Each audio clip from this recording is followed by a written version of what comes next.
What's going on, Cancer? My name is Vince. Welcome to 7D Tarot. If you would like to schedule your own personal reading with me, all the info you need is in the description box below. Check out my wife's channel over at Empath Tarot. And if this message resonates, like, share, and subscribe, right? Let's dive right into your reading.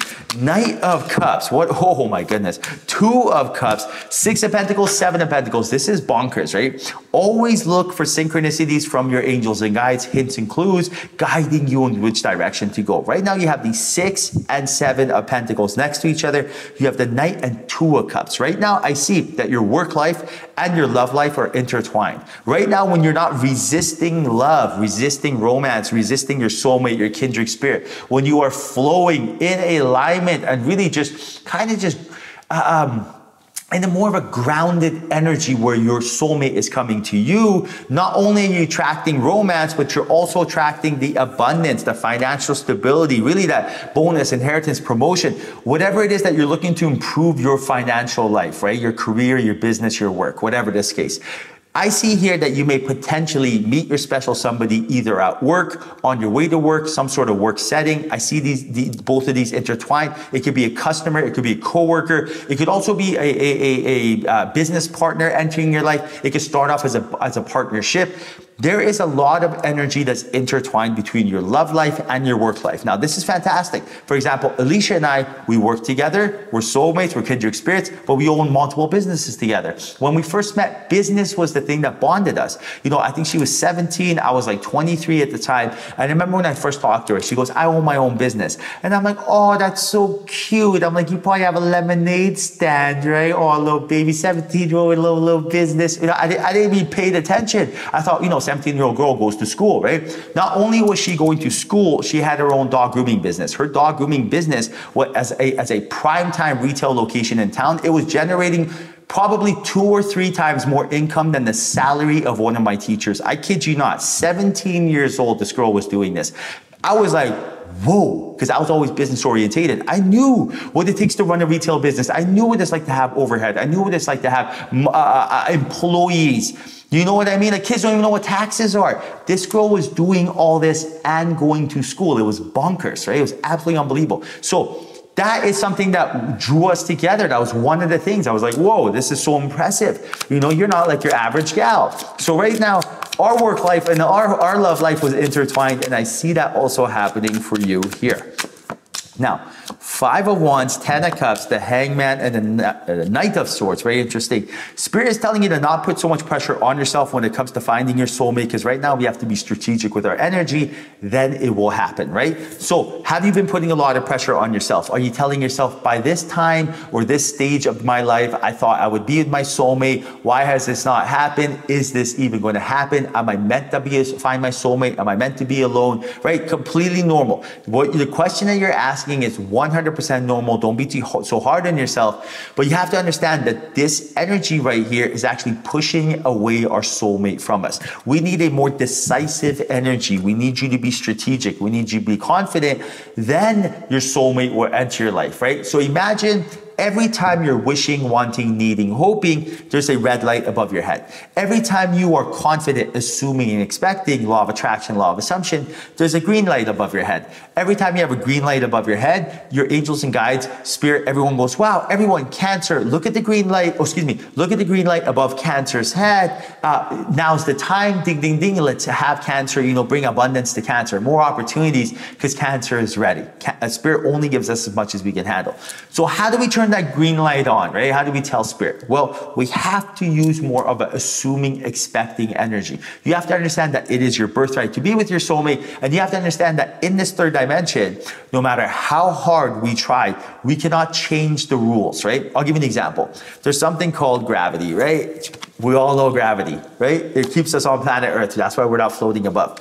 Now, there's nothing you and I can do to change the law of gravity. There's nothing we can do. All we can do is go with the flow. For example, I cannot jump off a tree and expect not to get hurt because of the law of gravity. I have to play by the rules of the law of gravity.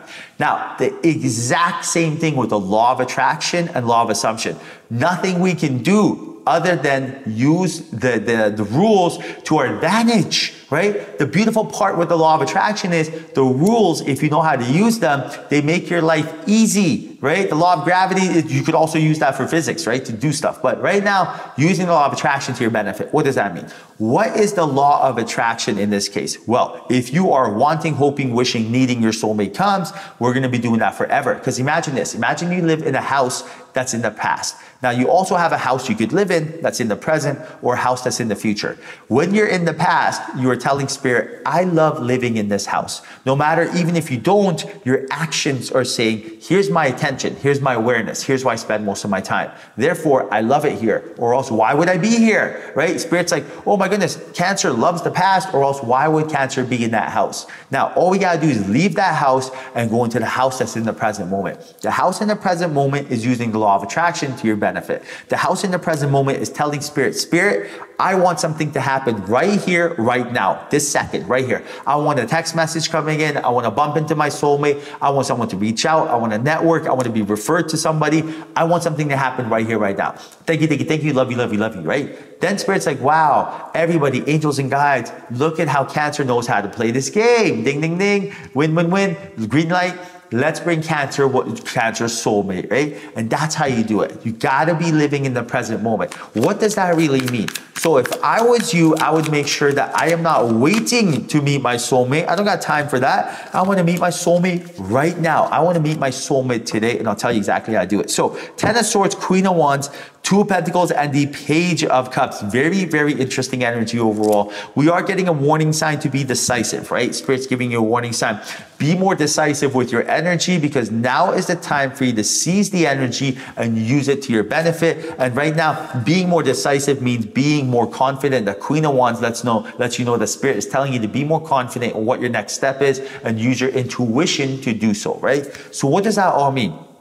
Right now, I would not be waiting around for my soulmate. All I have to do is let Spirit know. That's all it is. Spirit, nothing makes your angels, your guides, source energy more happy than when you tell it what you are looking for. The problem, or one of the things that we humans tend to do, is we go to Spirit and we say, Spirit, hook it up.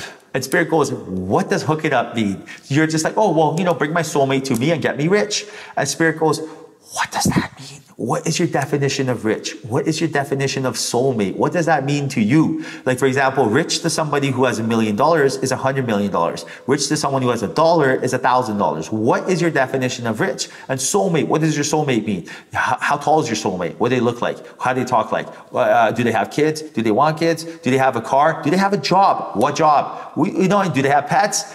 What is that definition? You have to know. Once you know, all you have to do is hand in that beautiful script of your life over to Spirit, and Spirit will take care of the who, what, when, where, how. That's the beautiful part. All the stuff that we're focusing on trying to control it. Let me try to control my life. Doesn't work, right? Remember the rules of this third dimension. It does not work. All you have to do is set it and forget it. All you have to do is tell Spirit, Spirit, this is my dream job. I make this much money. Write it down in a journal. I make this much money. And I go to work for this amount of hours. This is where I work. This is my own business, whatever the case is. Thank you, thank you, thank you. Also, when it comes down to your soulmate, this is my soulmate. I met my soulmate going for a walk. Oh my goodness, I bumped into them. Here's me telling you how I met them. Here's me writing down exactly what it is. This is what they look like. And then next day, oh my goodness, it's been 3 months since we've been dating. Letting Spirit know, right? When you use these tactics, it is unbelievable. Like, your angels and guides are jumping for joy now that they have a direction to go in. They are not mind readers, right? They are feeling readers. You have to know what you want. Feel what you want in order for them to know. Now check this out. Death card, the Fool, 4 Swords and Temperance. All it is a closing a chapter. Spirit's letting you know this is the time for you to close the chapter on waiting for stuff to happen for you. And instead, now this is the time to not only take the leap of faith with that Fool card, right? But now is the time for you to actually be listening to what your angels and guides have to say, because they're trying to tell you exactly what to do. Everything I said, they've been trying to tell you, but they only will come to you when you're in a calm, peaceful, 4 of Swords, meditative state, taking some time for yourself, understanding that you truly deserve to give yourself the same time and attention you're giving everyone else. Honor your soul. Put your soul ahead of everyone else. I don't care if it's easy. I don't care if it's hard. I don't care if it's right. I don't care if it's wrong. None of that matters. What does your soul need? That's the only thing that matters. What is your soul asking for? Is your soul asking for some peace? Is your soul asking for some time? Is your soul asking for adventure? Is your soul asking for exercise? Is your soul asking for a movie? It doesn't matter. What is your soul asking for? And let go of what the ego is telling you to do. Ego is going to say boogie, boogie, boogie, fear, fear, fear. Soul is going to say happiness, joy, abundance, tranquility, peace, love. Which one of these sounds fun, right? You got this. All right, Cancer, 1,000 kisses until your next reading. Ciao.